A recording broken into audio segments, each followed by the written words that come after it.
आजच्या कृषी क्षेत्रातील मोठ्या बातम्या, शासनाच्या घोषणा, अनुदानातील बदल, खरेदी धोरणे आणि बाजारभावांमधील हालचाल सर्व काही तुम्ही पाहणार आहात या व्हिडिओच्या माध्यमातून। महात्मा फुले जन आरोग्य योजनेअंतर्गत मेंदूविकार, अस्थिरोग आणि कॅन्सरवर उपचार, सार्वजनिक आरोग्य मंत्री प्रकाश आंबेडकर यांची घोषणा।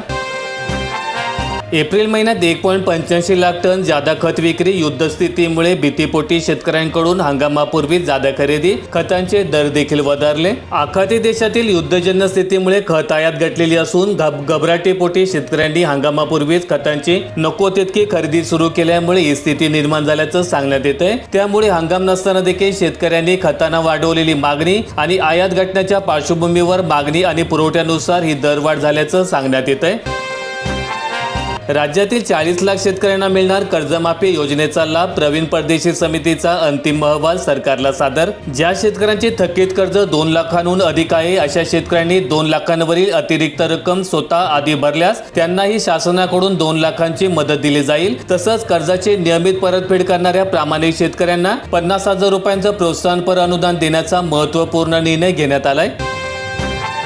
मिसिंग लिंक मार्गावर कार आणि बसलाच एंट्री, टोलवाढ नाही। उपमुख्यमंत्री शिंदे यांची ग्वाही। मुंबई आणि पुणे दरम्यानचं अंतर 6 किलोमीटरने कमी होणार। नव्या मार्गामुळे घाटातील वळणे आणि वाहतूक पूर्णपणे बायपास होणार आहे। त्यातून अपघात जवळपास शून्यावर येईल असं उपमुख्यमंत्री एकनाथ शिंदे यांनी सांगितलं।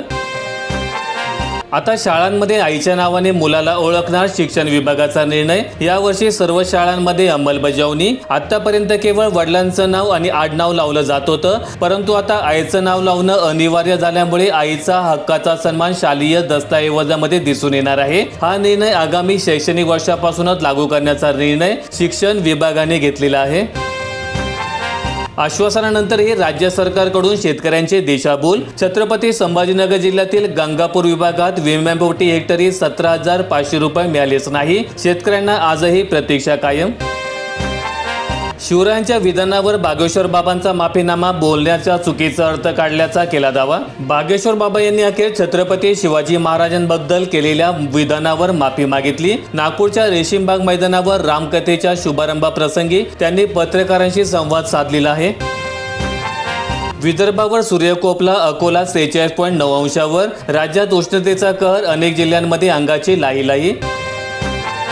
पोपटांमुळे पिकांचं नुकसान झाल्यास भरपाई मिळणार। मुंबई हायकोर्टाचा शेतकऱ्यांना दिलासा। केवळ काही विशिष्ट प्रजातींमुळे झालेल्या नुकसानीवरच भरपाई देणं तर्कसंगत नाही असं नमूद करताना न्यायालयाने शेतकरी वर्गाला मोठा दिलासा दिलाय। GR काढण्यापेक्षा कायद्यापेक्षा वरचढ ठरू शकत नाही असं देखील कोर्टाने म्हटलंय। एसटी महामंडळाच्या स्मार्ट कार्डसाठी सेंटर चालकांकडून लूट। जिल्ह्यामध्ये 17,000वर नागरिकांची नोंदणी। 199 फी ऐवजी 300 रुपयांची वसुली करण्यात येते। डोनाल्ड ट्रम्प आणि वान्स थोडक्यात बचावले। राष्ट्राध्यक्षांचे स्नेहभोजन सुरू असताना वॉशिंग्टनला हॉटेलमध्ये घुसून गोळीबार। 3 वर्षांतील रेकॉर्ड मोडले। तापमानाचा उच्चांक। छत्रपती संभाजीनगर जिल्ह्यात 43.4 अंश सेल्सिअसवर पारा गेलाय। आगामी काळात 29 एप्रिल ते 12 मे पर्यंत तापमान उच्चांकी राहणार असल्याचा हवामान विभागाचा अंदाज।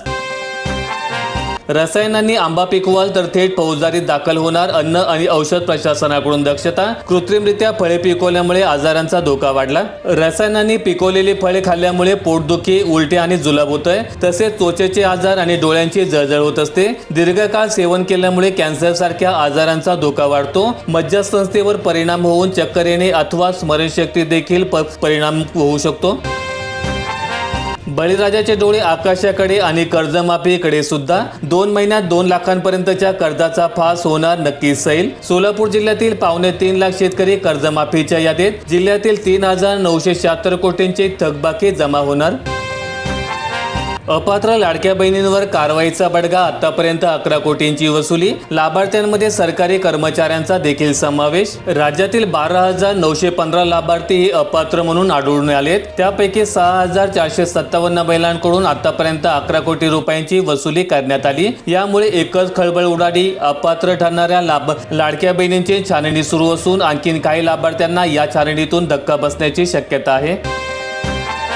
अर्धांगिनीला अर्धी मालकी, सातबारावर सहहिस्सेदार म्हणून नावे जळाली. लक्ष्मीमुक्ती योजना अर्ज प्राप्त होता शेतीच्या सातबाऱ्यावर मोफत नाव नोंदणी. सातबारा उतार्यावर महिलांचे नाव नोंदवण्यासाठी पती आणि पत्नीचे आधार कार्ड, रेशन कार्ड, मतदार ओळखपत्र, महिलेचे फोटो असलेले ओळखपत्र तसंच बँक खाते पासबुक, विवाह नोंदणी प्रमाणपत्र आणि त्याचप्रमाणे सातबारा उतारा अशी कागदपत्रे आवश्यक असतात.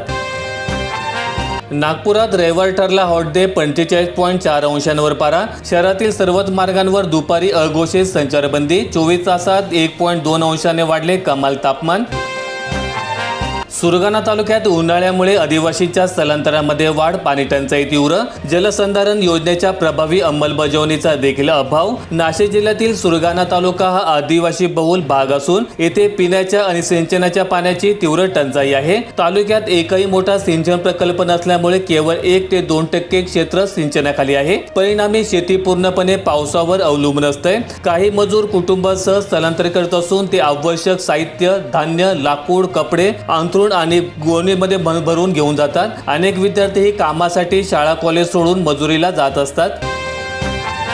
शेतकऱ्यांना मिळणार 9,000 रुपये. पीएम किसानचा हप्ता वाढणार, पंतप्रधान मोदींची घोषणा. पश्चिम बंगाल निवडणुकीच्या दुसऱ्या टप्प्यापूर्वी पंतप्रधान मोदींनी रविवारी एक मोठी घोषणा केली. बंगालमध्ये भाजपचे सरकार स्थापन झाल्यास पीएम किसान सन्मान निधी 9,000 रुपयांपर्यंत वाढवला जाईल.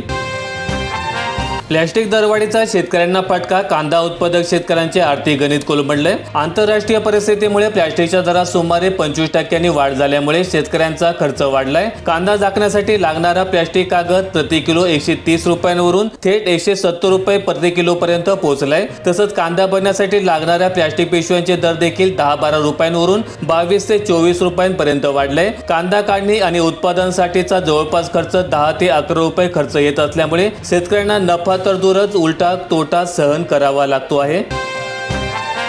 कापूस दरवाढीचा लाभ व्यापाऱ्यांना, शासनाला देखील फायदा. साठवणूक खर्च वाढल्यामुळे शेतकरी आर्थिक अडचणीत. सध्या बाजारात कापसाला प्रति क्विंटल 8,000 ते 8,500 रुपयांपर्यंत दर मिळतोय. मात्र बहुतांश शेतकऱ्यांनी आपला कापूस यापूर्वी 6,800 ते 7,200 रुपये किलोने विकलाय. यामुळे वाढीव दराचा लाभ त्यांना मिळाला नाही. परिणामी दरवाढ असून देखील शेतकऱ्यांवर हात चोळत बसण्याची वेळ आल्याचं वास्तव आहे.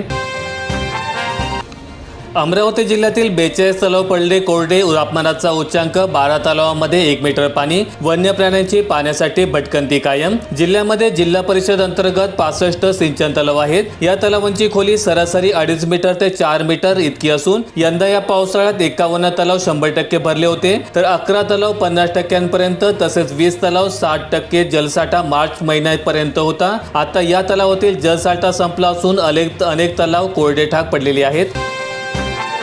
सावधान, लग्नसराईत बुरट्यांचा एसटी प्रवाशांवर वॉच. गर्दीचा फायदा घेत दागिने लंपास करणारी टोळी. महिला चोरही सक्रिय झाल्यात. सध्या सर्वत्र लग्नसराईचे वराड आणि सुट्ट्यांमुळे एसटी बस स्थानकांवर प्रवाशांची प्रचंड गर्दी उसळते आणि याच गर्दीचा फायदा घेण्यासाठी चोरी करणाऱ्या टोळ्या, विशेषतः बुरट्यांची टोळी सक्रिय झाली. व्हिडिओ आवडला असेल तर लाईक ठोका, शेअर करा आणि अशा दैनंदिन शेतकरी बातम्या अपडेट्स मिळवण्यासाठी सबस्क्राईब करून बेल आयकॉनचं बटन दाबा.